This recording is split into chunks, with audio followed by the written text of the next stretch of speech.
Yo, what's up mga pare ko? Good morning mga pare ko. Ngayong araw ito mga pare ko, tayo ay magiging the farmers. Magpapalan nga tayo ng sili mga pare ko. So na ito yung aking ginawang palanan. So magagawa tayo doon sa likod. Samahan niyo ako mga pare ko, tayo magpapalan ng siling demonyo. So ito yung siling demonyo, ilalagay na natin dito. Okay. Ayan.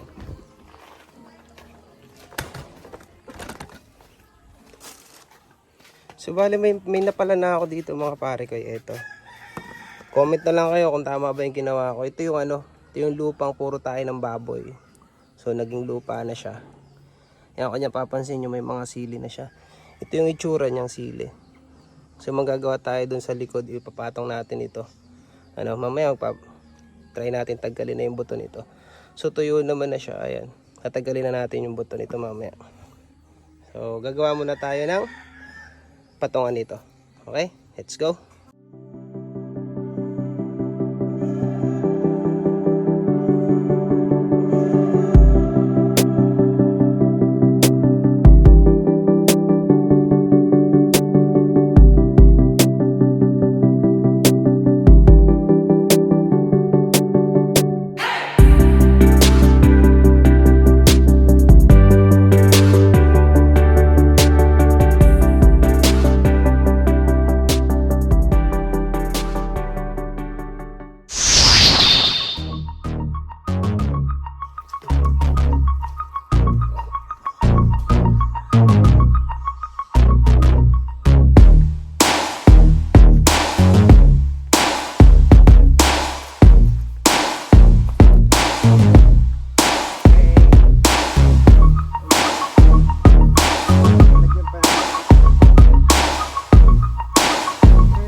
So, andito na nga tayo mga pare ko. Ito na yung ating sili kasi tapos na yung ating ginawang palanan. Ayun.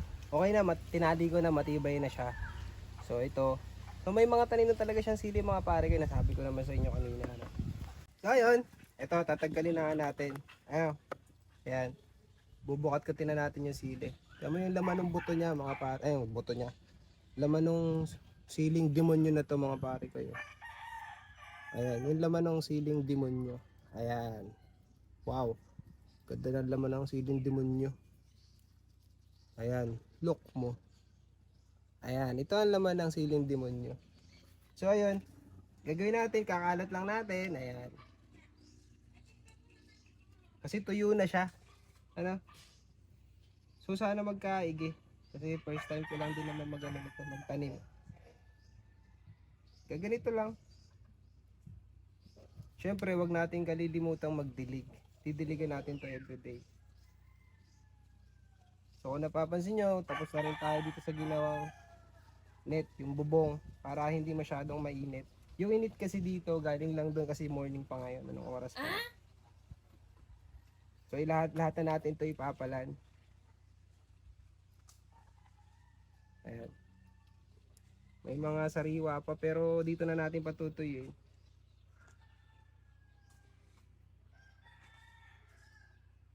So sana tumubo.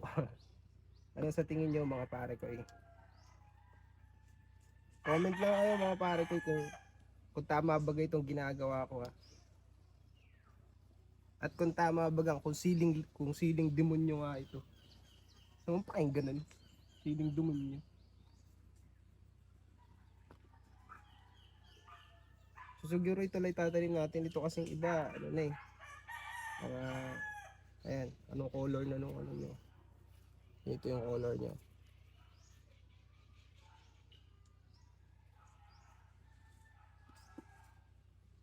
Tapos ito, tatry lang natin. Tanim lang natin dito sa tigkabila. So, tutubo yan dyan. Yan. So ayun, ngayon ay didiligan naman natin ito. So ganun yung mga pare ko, after nyo magpalan, magtanim, magbudbod. So kailangan yung diligan. Ano? Babasahin natin yung lupa. So gaya ng sabi ko mga pare ko, itong lupang ito is ito yung ano, ito yung galing dun sa babuyan. So, ibig sabihin, ito yung mga tae ng baboy na naging lupa na. So ito ang pinakamagandang lupa, matabang lupa para sa mga halaman. Pag magkahalaman ka, ito yung pinaka the best. Hindi mo na kailangan gumamit ng mga ano, ng mga pataba. Hindi yung sariling lupa lang ng tae ng baboy. So kuha tayo ng pandilig, didiligan natin.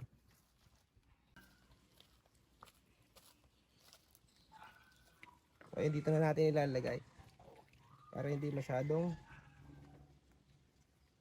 malaki. Wala pa sige tayo pang yung tawag doon, yung pandilig, yung parang sprinkler ba yun? Ayan.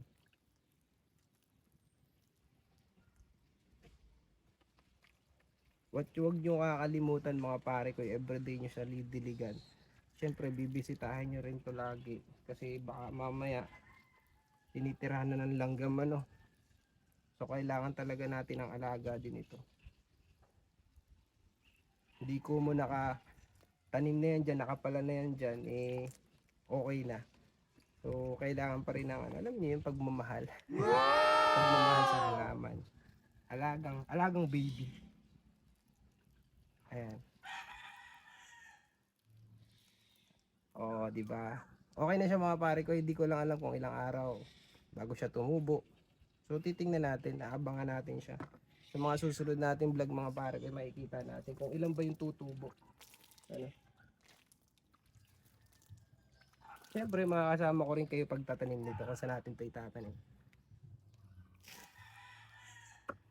So ayun mga pare ko, hanggang dun lang yung ating video na yun. Sana magustuhan nyo.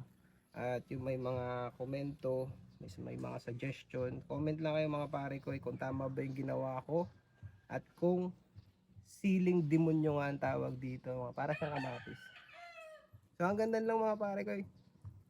Kita-kits tayo sa susunod.